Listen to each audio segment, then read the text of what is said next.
Indiana Disability History Project, Center on Aging and Community, Indiana Institute on Disability and Community, Indiana University. My name is Cori Mitchell, and I was born in Sterling, Colorado, which is northeast of Nebraska in the plains. And I went all through school there. And the day after my graduation from high school, I drove from Colorado to Bloomington. My dad liked Bobby Knight at the time, and my sister was going to IU. So we came and lived out here, and we've been living out here ever since. And I'm lucky to be working at the movie theater. I started at the Von Lee and was kind of moved over to Place 11. And how long have you worked at Showplace 11? Since, about 13 years. That's a really long time. It is. You see a lot of people, different faces come and go. Yeah. So tell us, about what you do there and what that's like working there. It's absolutely wonderful because I work part-time, which is just Friday and Saturday nights when they expect the most people. And it gives me an opportunity to see faces that I don't normally see. And I've met a few of the movie regulars that go. And I practice, I train my memory by trying to remember what theater, what show is in, and who I've seen.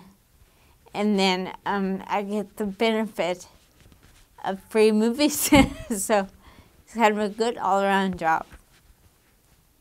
And tell us about your co-workers. Do you know other people? You must, after so many years there, have some people you know. Yeah, I kind of know a few, but they're all young kids usually, and they come and go because they're just in there for like a semester or maybe a year to earn money for their future.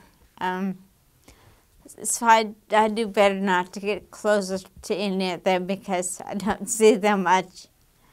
They're all pretty friendly. You know how worker fellow employees are. They're nice. I've gone to a movie with a couple of them sometimes because when you work there, you get free movies as a benefit. So I've invited a few of them to go.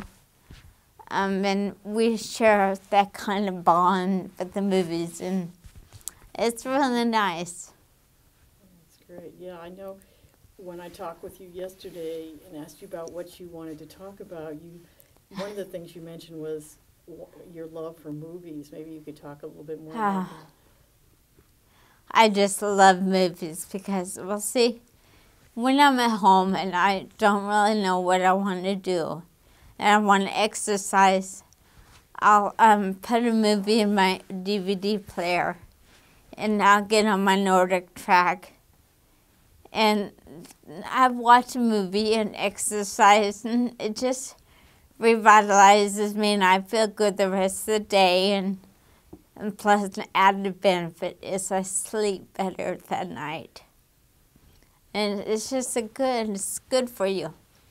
Combination of movies and exercise. Right. So yeah. What about the management there? How are they, and have you asked them for any accommodations, or have they made any accommodations for you? Actually, they have given me one accommodation I just love. They first initiated a chair for me to sit down in.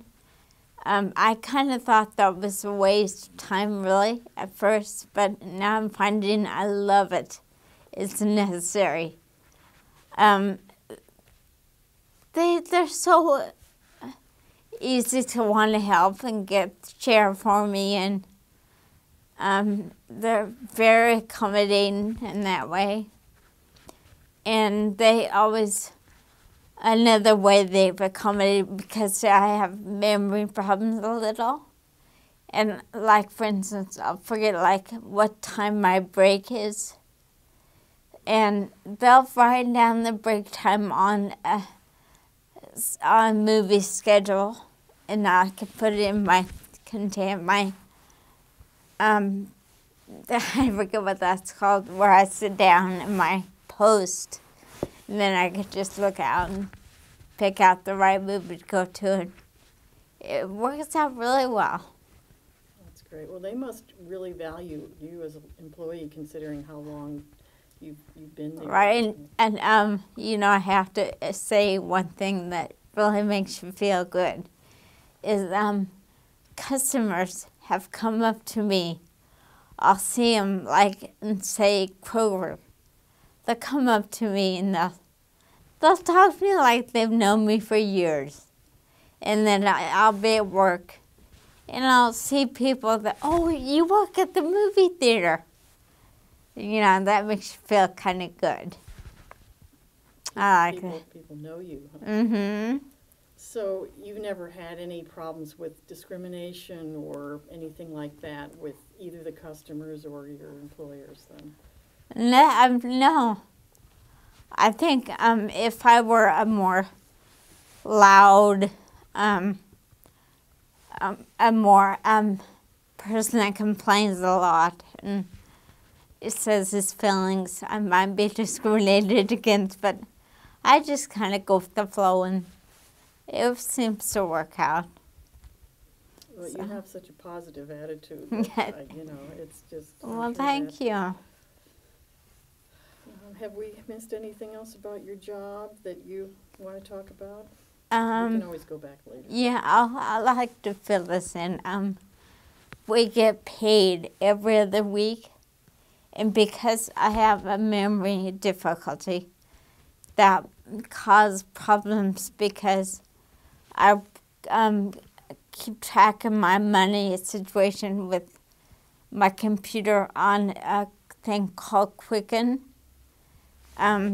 What they have done, which is a help, tremendous help, is I've talked to my bank and we've organized a direct deposit to where it just automatically goes on my statement, and that is such a help. You know, because then I don't have to remember now, record and make sure I ask to get my pay stub, and, you know, that's really helpful. I'm just going to get this out of your way. I think it's Thank you. I don't out there, but when you say they have done that for you, that's fine. Okay. Well, yeah, don't worry about it, but you might get technical. When you say they have done that, who is they?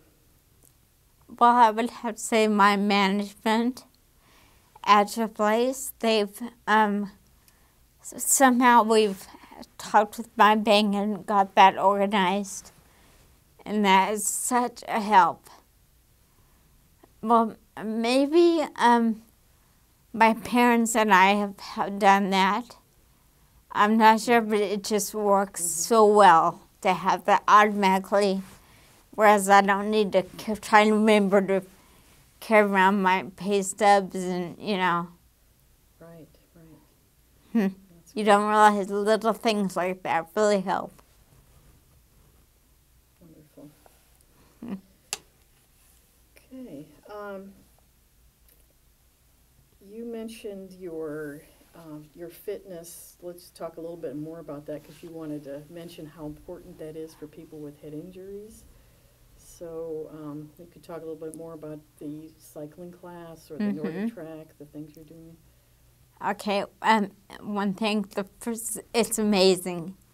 If for some reason I don't do my Nordic track all the time, or I'm not in my cycling class, the YMCA, my speech and just my overall performance really notices. Because, like, for example, I have a kind of a damaged diaphragm, So therefore, I need to really watch and take care of my breathing. So therefore, I always bicycle and do the Nordic. And because I have to keep my lungs and diaphragm exercised, because it really, really affects my speech. And, you know, you think about it. My job, if my speech wasn't really good, my job would really suffer. And I really enjoy talking to people. And if I cannot be understood, what's the use, you know? So I need to continue that, and I just keep that in mind when I don't feel like going and getting on a pair of shorts. You know, I just think about if I didn't do that. And plus, you know, I have to thank my family and Matt bringing a lot for that, because they're very much into bicycling, exercising themselves. So being raised in that environment, I kind of got that way, I think.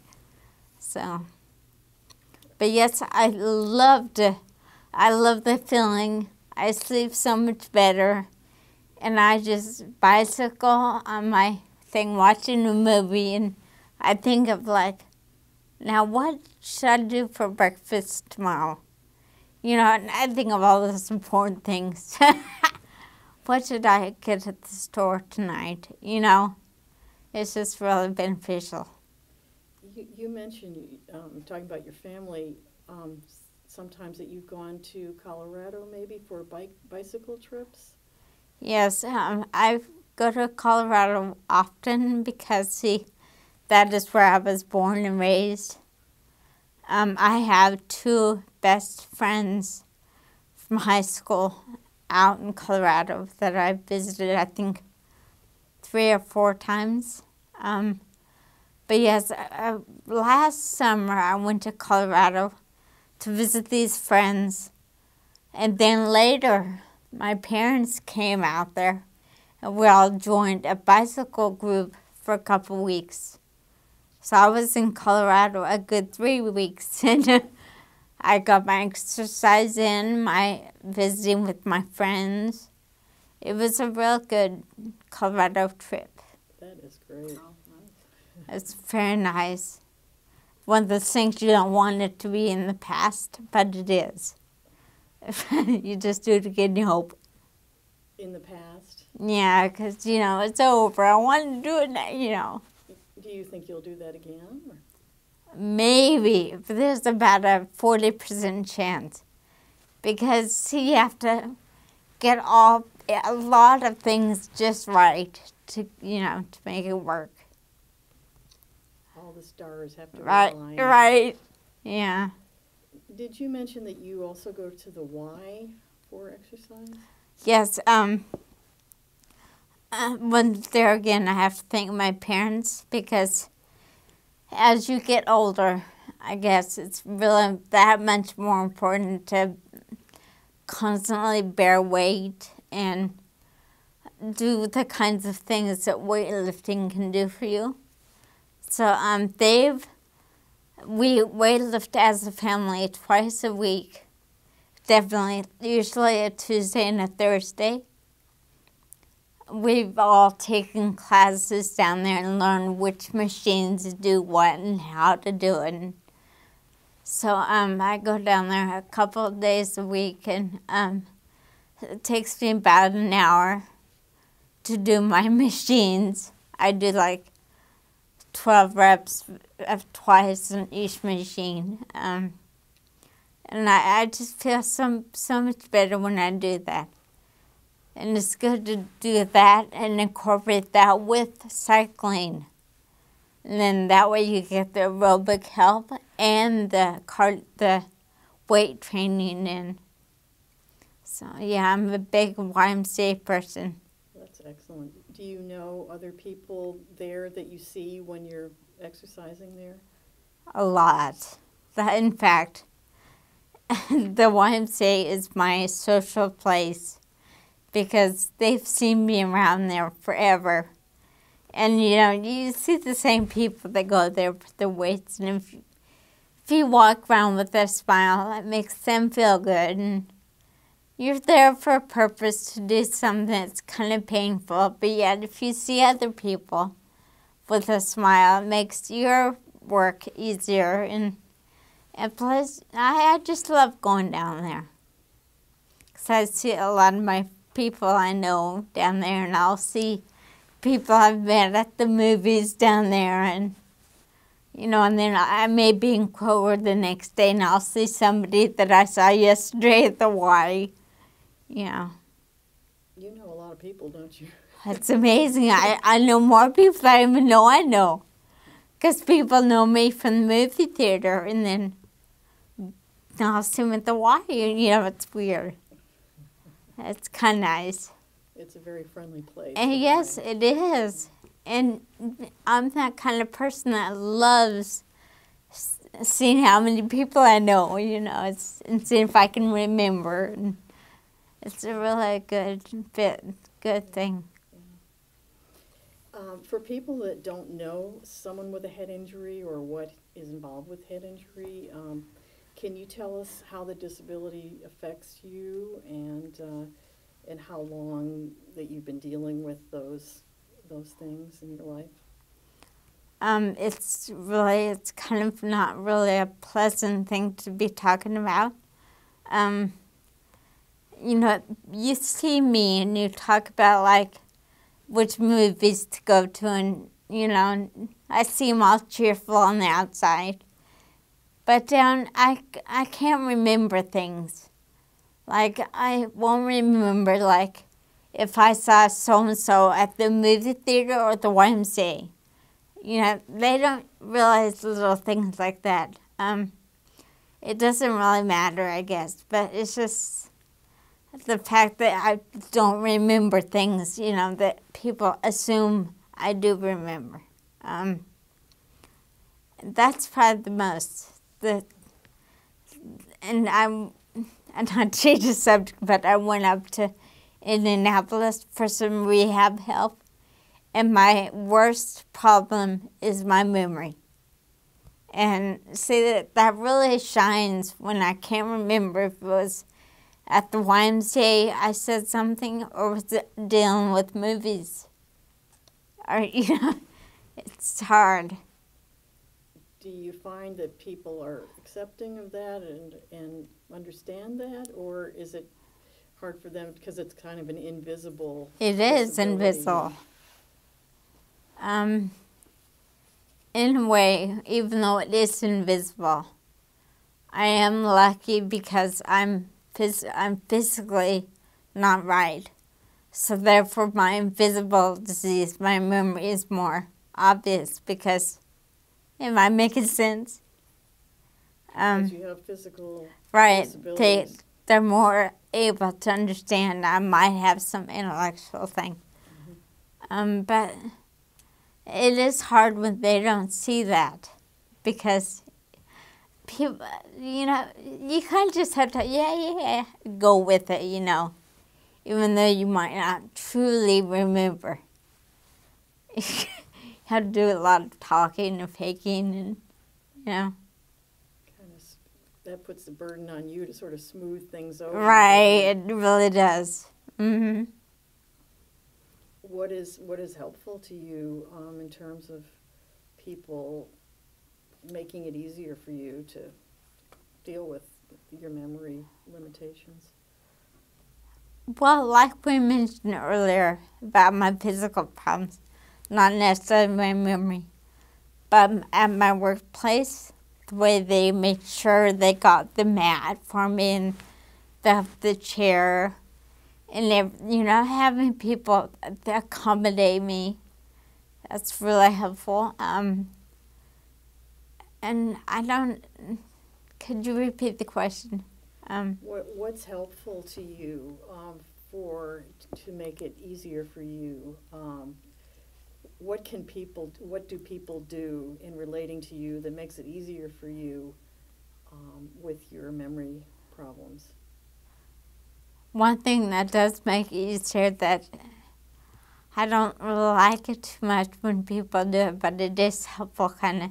It's when people talk slow and not so full of information. And I don't have to remember what they said 2 minutes ago. You know, and it helps if people talk about things that I'm familiar with, that I can interject opinions about. That really helps if I take part in the conversation. That's probably all. If I can say my side, but Yeah, that's great. Thank you. Okay, we did exercise. Tell us about support groups that you belong to. Any one group or more? I don't know how many groups you belong to. well, I've belonged to several support groups in my life here so far. We started out with one group that seemed very beneficial quite a long while ago. It was the Head Injury Support Group that met like once a month or so, where you go and you talk about your problems or whatever. You hear other people's sides. We do gather with the IU speech to hearing group. That meets once a month at IU. And that is a kind of group where they're very interesting, and they put work at trying to make it worth going. It's fun. You learn something. And support groups are nice because it gives you a chance to be around other people with the same difficulties. You find out what works for them, and you try and copy that for yourself. Because my memory is kind of weak, I sometimes don't remember as well what it is I want to try. It makes it doubly challenging. And then also, a few years ago, I dated a guy that was the leader of a support group in Indianapolis. That was his support group. My support group tried to do things like his support group. People all mean well, but it's hard to make things work. Tell me more about that. It's really hard because brain injury, as you well know, has memory as the main problem, and therefore I forget like when the meetings are, what the subject matter is going to be, and what all needs to be done to get ready for it.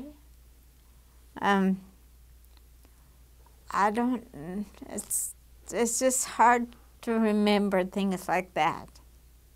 So do you feel like sometimes the groups, that even though they're a support group for that purpose, they don't help sufficiently with giving you the information in the way you need it? Well, the one at IU does something that is wonderful. They send out a little note card in the mail that comes like a week or so in advance, and then every time I get it, I put it up on my refrigerator.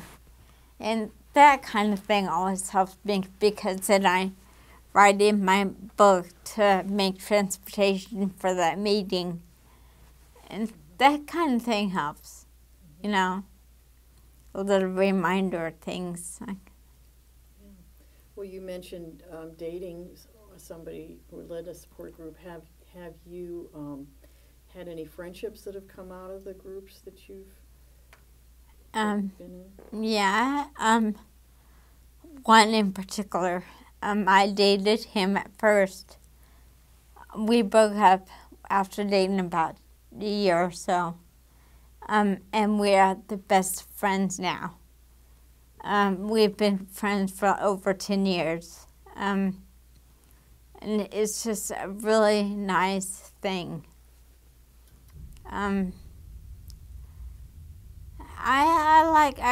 turn guys into friends quite well. And see, and you know, there's that difference between acquaintances and friendships. I have several acquaintances in the hereditary group at IU, but I don't know if I classify that as friendships. I could always use more friendships. Okay.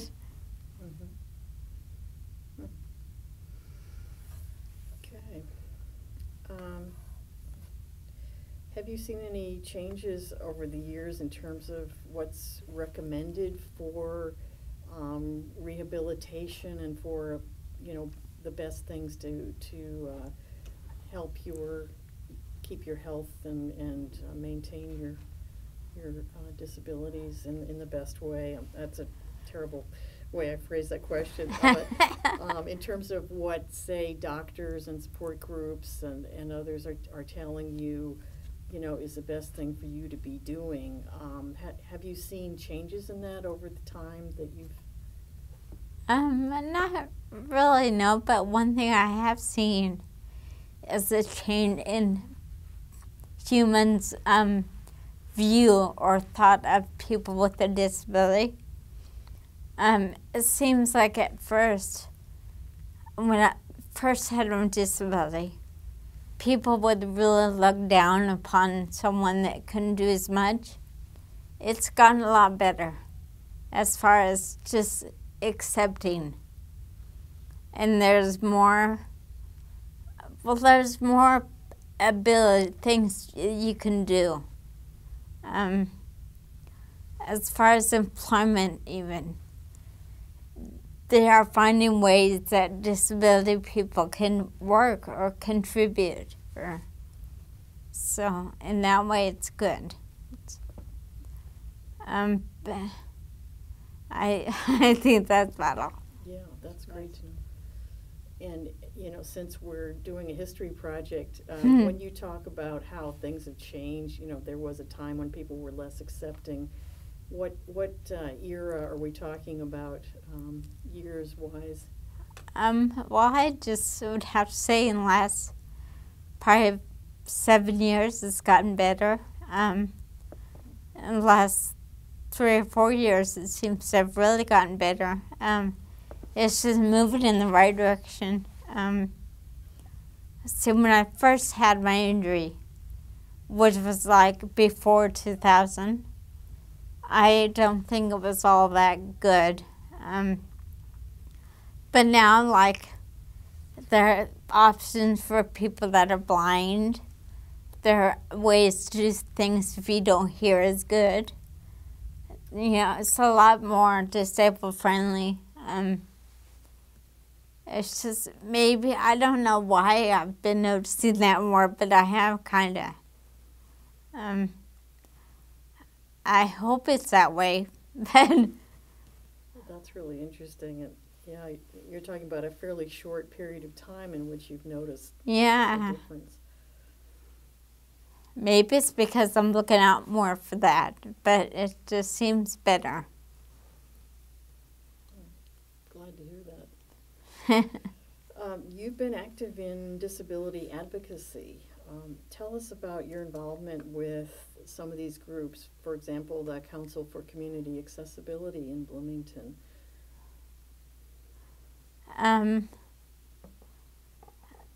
That I haven't been too involved with. I've gone a little to social network. But like, well, I was involved with Caskey. Remember, you were in there, weren't Right. you? Yeah, and maybe, you know, since people won't hear me in this video, if you can, you know, mention some of these names, that would be Citizen Advocacy of South Central Indiana. Yeah. Is that the one? Yeah, so maybe you could just tell us how you were involved and name that group. That would help. Okay. Well, for a while I was involved in citizen advocacy of South Central Indiana, and I met a few good people in there. People in the disabled arena are always there to want to be able to help, and that's really nice. I met like Joe Gilbertson and Susie Winston. I became closer with her. And I cannot remember, Cleo Strongolettis or something. And I'm not sure who else. Was Dixie Patterson in there? I think so. There were quite a few really nice people. I wish I would have spent more time with some of that. And what was your role there? I was just a member to go and just be part of the group. And I guess they were trying to get the area more disabled friendly. I couldn't really do much there, and I wasn't too involved because, you know, it takes all my thinking gets taken by my work, my living, grocery shopping, trying to get everything done, and it's hard for me to spend time doing other activities. Well, you were on the board there. You know, I was on the board as well during some of that time, so I remember that you did contribute quite a bit. So, you know, sometimes just being at meetings like that and sharing your points of view, or, you know, is really valuable. It is, so. yeah. But I can just fill that in since I have to. That. So other than, let's see, Casey, you mentioned you've been involved in Partners in Policy Making, and again, if you can mention that the name of that program and tell us a little bit about. Right. For a short time, I was in Partners in Policy Making, which was an advocacy group that would meet up in Indianapolis.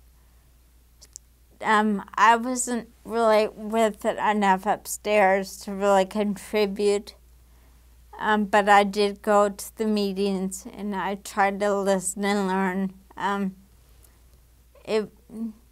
It's a good group of people trying to do their best, but it was in '96, I think, that I was involved with that. I met one gal. Her name was Ronnie something. I don't remember too much for that group. What was the purpose of the organization or the group? Well, just trying to make people with a disability like a person, like everybody else. Like not to treat them differently, and that they had a say and a belief and a right, just like everybody else. You know, I strongly believe in that too, but I wasn't really into that yet at that time in my life. From what little I know about that group, it seems like they help people have the skills to advocate for themselves. Did you feel like you learned some things there about how to stand up for yourself or other people with disabilities? In a way, it kind of got me thinking that maybe I wasn't all that different, because maybe I could do some of the things. But I was just too injured to really contribute to that group yet, too early on. It's a good group, though. I was just wondering, you said it was too soon. When was your injury, and then compared to when you were in Partners, so how much time had gone? Well, actually 15 years. or so. But I guess mentally I was just really slow in trying to get myself wanting to reach out and help and try. And it was just, I don't know, maybe it wasn't too soon, but it just felt too soon. That's great. Okay, we got the advocacy part. Unless I've missed anything that you can think of that other things you've done as far as advocacy goes, with the CCA here in Bloomington or anything like that. No, but I would have to go back and say how important it is to exercise for your breathing. Yeah. That's right. That's important, yeah. Yeah. And, it reminds me when we were walking in here, you passed by David Mank's office and Oh, yeah? said hello to him. Tell us how you know David Mank here at the Institute. I believe he's head of the IIDC, and we've had several meetings in this very same room, and he's spoken a few times, and I've just always kind of known him, I think. So it's kind of a weird thing, the way you have people that you just know. Seen Yeah. him at different conferences, Mhm. probably. So I'm guessing, and I should know this since I'm on staff at the Institute, that you've been part of the Consumer Advisory Board. that we Yeah. have. Yeah, I've gone a couple of those. Can you just say that for us, that you've been part of the Consumer Advisory Board for the Institute? Or? Now I get all these meetings and the groups mixed up. Now I've been to a couple of Consumer Advisory Board meetings, I believe. Is that the CCA? The Council for Community Oh, Accessibility it's something is different. the City of Bloomington. Yeah, I've done that also. Yeah, I bet you've done quite a bit. Yeah. What I'm betting. And you also said that you've known Sharon Ely, or Sharon House, as Oh, she's called now. I've known her for years. In fact, when I first moved to Bloomington, she's the one that got me all started with my computer. She helped me in that area with, I think, it's been a while, but I think she helped with the word dictation. I've just then, because she'd been around with Michael, she was familiar with what I could do, and that it was nice. She was very forgiving and understood me, and I've always have been kind of a friend of hers, sort of. I haven't interacted too much with her of late, but she helped me get started, I think, with my computer.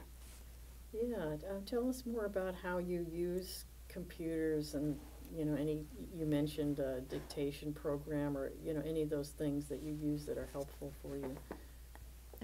With my computer, I have it's called a to-do list, and I get up every morning. First thing I do in the mornings is I get on there and I type out things I want to get done for the day, and it has a certain time thing where you just fill in the blanks. And I use my word dictation, and I say what those activities are, so I make sure I get those done. And then I'll leave that, and I'll say task number 1. And then when that's done, I'll go back and look at it, and do number 2 or whatever. And it's just very helpful. And then I'll have on there as task number 4, look at email. and then I'll just stay in there and do my email. Do you use mostly voice, or do you use the keyboard to type? Or? I do a little bit of both, probably mainly the voice. Because when I want to write an email, which can be very tedious if I were to just try and manually type it out, I need that word dictation. put that on and hook it up and get all ready, and I'll just write my paragraph or whatever and then go to task number 6 on my to-do list. It's very helpful. Have you found that that dictation kind of program is working better for you now than it used to? Have those improved for you? Very much. For a while it worked really good, and then something happened, and then I had to get it reprogrammed or something, and then it didn't work very well. And then that was just for a brief time, and now I got to work it again. And now it's starting to really recognize my voice, and it's working really effectively now, and it's great. I think they've gotten better at being able to understand voices. And, Right. Yeah. I still find that I do better as I'm a night person, so I do a lot better with the computer understanding my speech if it's at night. So I don't know if that will ever change, because the computer has a hard time understanding me right in the morning. But then usually by evening it's great. Computer gets smarter as the day goes on. Maybe that's it. And the computer's just waking up too. Right. Tell us about your family. You know, you've mentioned how they've been involved with your exercise, and obviously they've been important. Like, who is here in Bloomington, and how much do you see them? Talk a little bit about that. Okay, well, because of this accident, I've become so close with my parents because they support everything I do, and they have me come over there every Sunday. My dad and I share a love for football and basketball games and movies. They're very understanding of things that I cannot do as well. And if they, you know how parents are, they know their daughter or their son more than anyone else. So I wonder if I can do a certain task. I'll ask them, they'll know. So yeah, they have a big part of my life. And I probably talk to them on the phone at least once a day, probably. And we spend our Sundays together. And every Thursday, today was no exception, we go to the bakehouse here in town. We have, like, my mother and I have 5 cups of coffee or whatever. And, you know, there are people in there that we know. And my parents are huge helps. You mentioned, I think, a sister. Do you have siblings? Yes, I do. I have one sister, and she's in Chicago. She's married, and she has 3 kids. And we see her quite often. I can email her anytime. We get along pretty good. She's only a year and a half older than I am, so back when we were younger in high school and junior high, we were 1 year apart, so we're really close. We know each other quite well. Guess so. So you had a car accident, is what I understand. Now, did that happen before you moved to Bloomington? Yeah. Or? See, I went to high school in Colorado, where it's snowy and icy. And when I was a senior, I was driving and had that car accident. And then I needed, I think, 1 class to graduate high school. So I went back, got my degree, and graduated the next year, 89, I believe. And then we moved here to Indiana. So. And you mentioned that your sister was going to school here. I was just wondering, you know, why your parents chose to move here to Bloomington.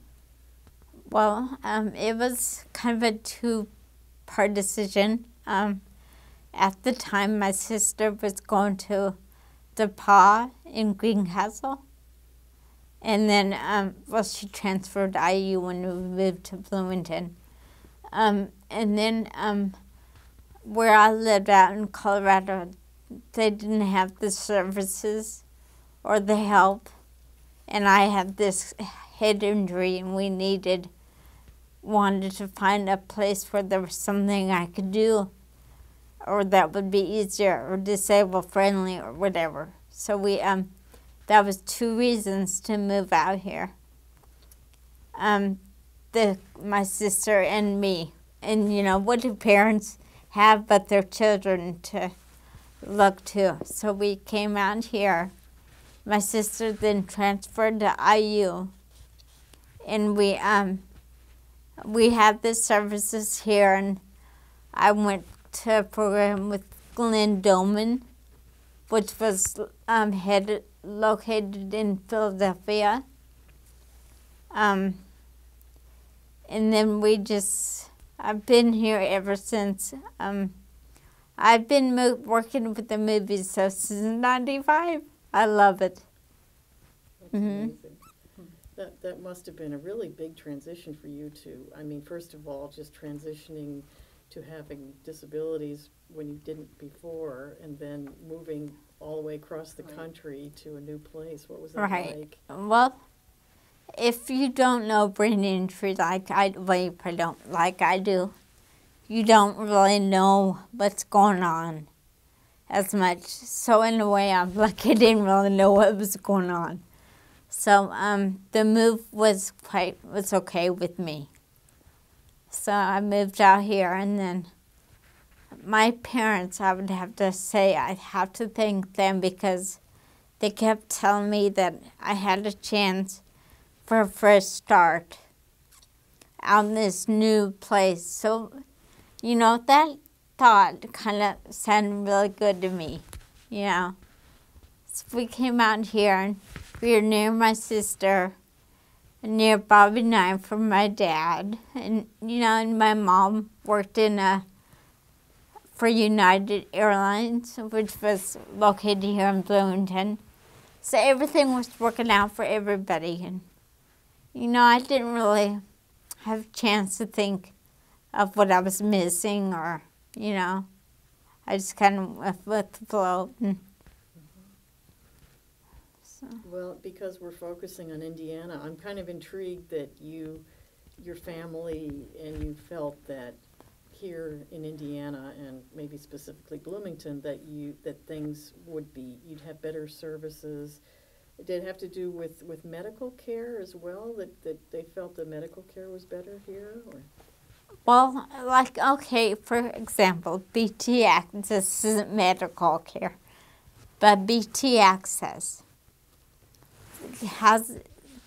it gives me a way to get places on my own. See, where I lived in Colorado, it was out in the middle of nowhere, in the plains. There weren't any services, ways to get anywhere. We are out in a small town of 15,000, out in the plains, the desolation. And coming here to Bloomington, they had BT Access, the IDC, all these service things, and they had CNR up in Indianapolis that I went to, and there was a lot to be offered here. Can you tell us what CNR stands for? It's a Center for Neurological Rehabilitation. That's specific brain kind of thing where it helps you move into life. It was a good program. I wonder if that's affiliated with Indiana University, or? I don't think it is. That's great. This is wonderful. You've been talking so much, I'm wondering if you need a drink of water or take a break or anything? Oh, no. I'm one of those talk people. I can. You're just a professional at this. Well, I don't know if I'd go that far, but thank you. Okay. Tell us about your living situation, you know, your housing and your neighborhood or whatever you want to call the area around where you live. Okay, I started out living in my own home with my parents. That was all I could do. And then I went to CNR and they taught me how to live independently. So I moved to an apartment on Miller Drive, which was right near the YMCA. So that would help my breathing and I would be able to go there and work out. But slowly I moved from there. I decided I needed to be near Kroger, Jackson Creek, so I moved over to the south side of town. I've been there now for a while, which gives me more reason to enjoy BT access to go to the Y. And now could you repeat that question? Sure, yeah, just was asking about your living situation, your housing, and which is exactly what you've been talking about. So do you live on your own or? Right, okay. First of all, I'll tell you about it's so nice because since I cannot work full-time, my funds are limited. So I'm on this housing called Section 8. It's a government-funded thing where I pay much less than the amount that is required of most people. It's so nice. It saved me. So I've been just renting an apartment. I've been paying the rent that I owe, and it's great. And I'm all set because I have BT access, knows where I live. So I have a job. Everything is just right. How do you get to work from your home? Well, when it's nice and it's light outside in the summer, I'll walk. I have a walker. I think vocational rehabilitation bought it for me. I'm not sure. And also that service BT Access that I was telling you about. They also know where I live and they come and they're very good at getting me to work on time. And they'll drive me to work and they don't mind taking my walker and putting it in the van and it works out really good. What about transportation to the grocery store? How do you, because you said you wanted to be right near Kroger, so. See, yeah, that's the deal. Because I'm right near Kroger, it's so nice because, see, I have a little walker that has a basket in the front. So I simply walk to Kroger, use my grocery list, and because my basket is kind of small, I don't spend too much money.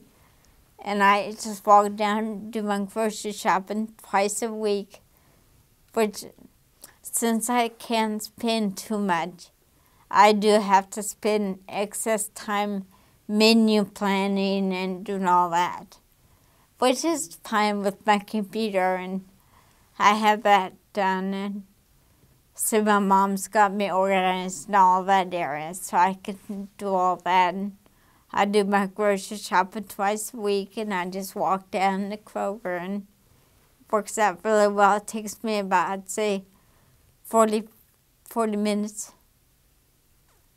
To walk there, shop, and come back? Yeah. Wow, you're fast.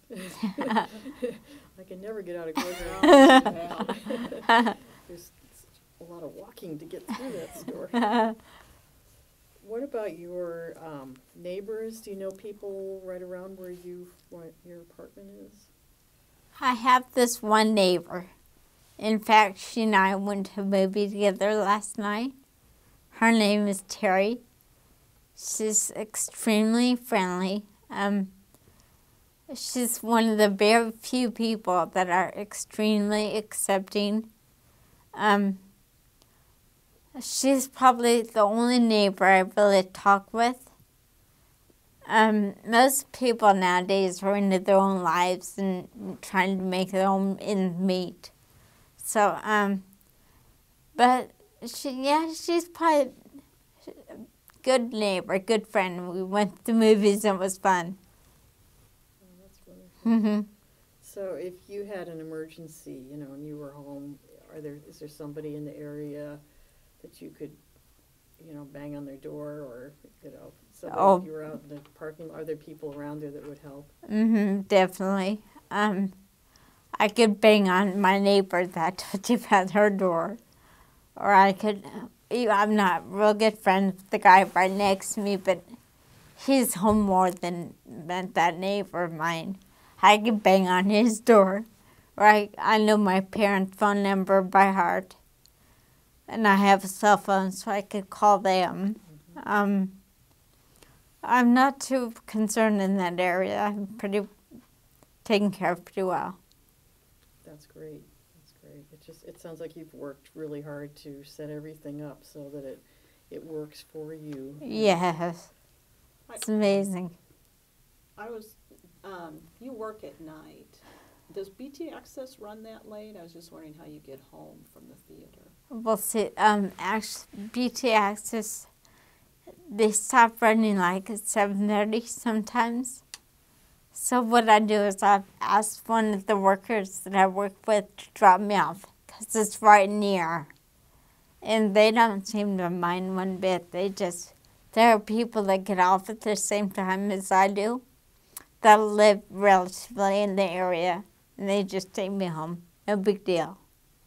So, but a problem does happen when their car is really small and I have my walker with me. That's a dilemma I hate. And I got to worry about now, what are we going to do? Right. All right. Well, we have about 10 minutes here, so I want to make sure to ask you about your art. Can you tell us about that? Yes. So I just had art. I had my instructor, Patricia Coleman, come yesterday, and I did the most beautiful painting. Because, I had done a lot of work on it because she comes every other Wednesday. She was unable to come last Wednesday, so I took it upon myself to do it myself. It looks really nice. It's a beautiful painting, and there were hills and mountains, and I made them just right, It's going really well, the artwork. I'm finding more of an enjoyment for myself. I don't think I'll ever really sell any more of my work again. I have sold, I think, one piece to some people that I met in my hidden tree group. They came over one night and bought some. But artwork, I really have been enjoying that. Tell us about how you got started painting. Well, back in junior high in Colorado, I did painting quite often. I was Artist of the Year in junior high. And then I moved here to Bloomington. I came back to art and did a little, and then I somehow got to where I knew this one gal that would come to my home every other week and help me out. And I've kind of been just doing it ever since. And now I've been in various art groups, like the one that we were in, Artswork, I think. And I do a little whenever I have free time. How have you found being in a group related to art to be helpful? What's that been like? It's kind of nice. I enjoy hearing how other people do their artwork. And when you see somebody else that's really interested in what they're doing, it kind of is contagious, and makes you feel like maybe, hey, it's kind of a good thing. And I like that. I'd love to see that new painting that you're talking Yeah, about. it'd be nice to have a couple pictures of your paintings if we could get some, because we could put them with your video. That's true. To be honest with you, today I thought, when I was thinking about how I was coming in for this interview today, I was thinking, I should bring this piece. And then I thought, nah, I'll wait until they ask. I was going to bring in my newest piece, the mountains and everything. I wish you had, and I wish I'd thought to ask you that. That would have made a lot of sense. But maybe we can figure out a way to get a nice photograph of some of your work. That'd be fun. Yeah, that'd be. I think that would be a great addition to your interview. Any other things about your art? How did you meet your teacher? One of my former teachers, I knew of Pygmalions, and that got me down there. And then somehow, word of mouth, they contacted her for me or something, and somehow I ended up having her help me out. I'm not really, it was something to do with Pygmalions. And for people that are seeing this that might not know what Pygmalions is, can you tell them? Oh, right. Pygmalions is the art store that's located on Grand Street. That's right across the street from the library. I often when I'm at the library going down to the art store, and I think I'll pick up some white paint.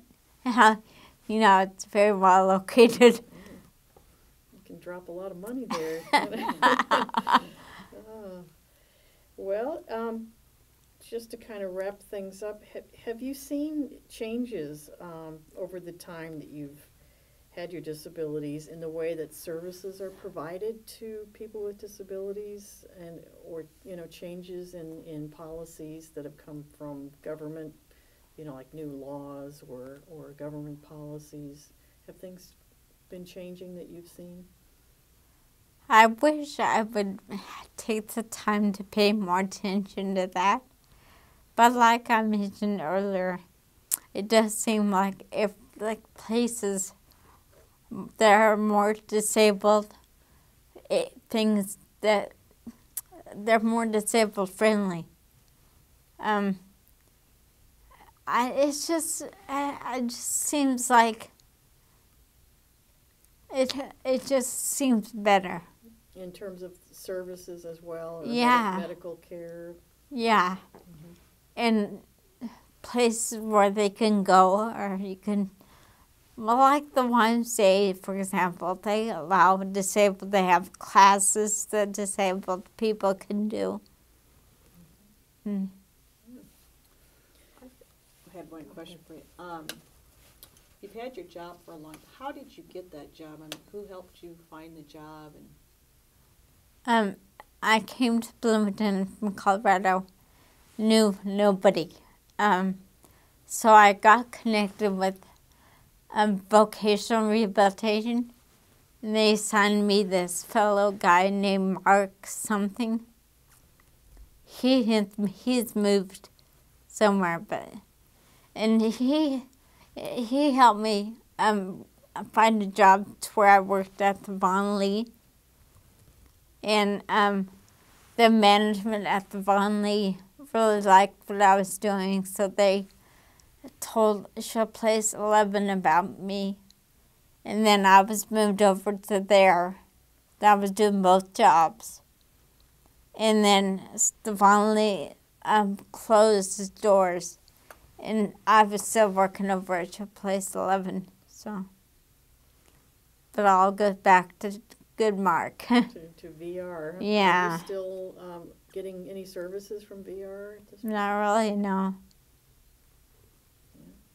That was a success, I guess. Yeah. They, as I remember back, they bought me a chair to work with at the Von Lee.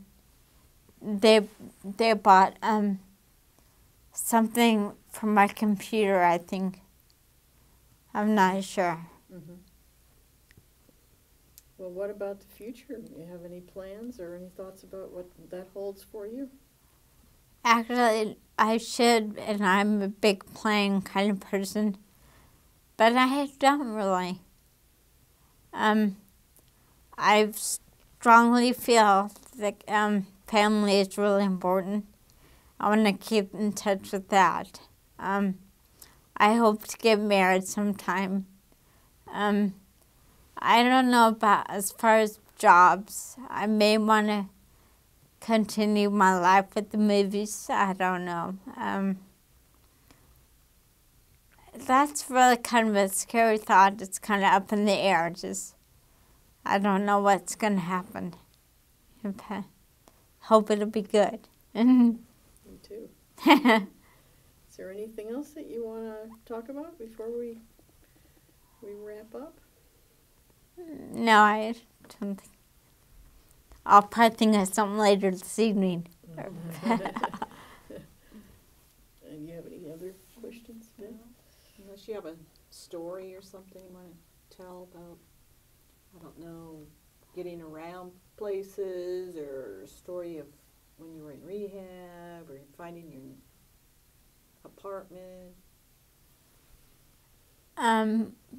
As you all know, my memory seems to be kind of a problem. The best thing in the world is my memory book. I can write things in there and I'll transfer those onto my computer. I do so well having things written down, and how I could just make my own little, organize my days, and I think that's necessary to have, or else I don't know what every day would be. It's because, my part of my brain that got injured was the organization, so I need that, And you've done a great job of making those things work for you and really sticking with it. Thank you. Yeah, it's impressive. Produced by Center on Aging and Community, Indiana Institute on Disability and Community, Indiana University. Funded in part by a grant from the Indiana Governor's Council for People with Disabilities. Copyright 2017, the Trustees of Indiana University.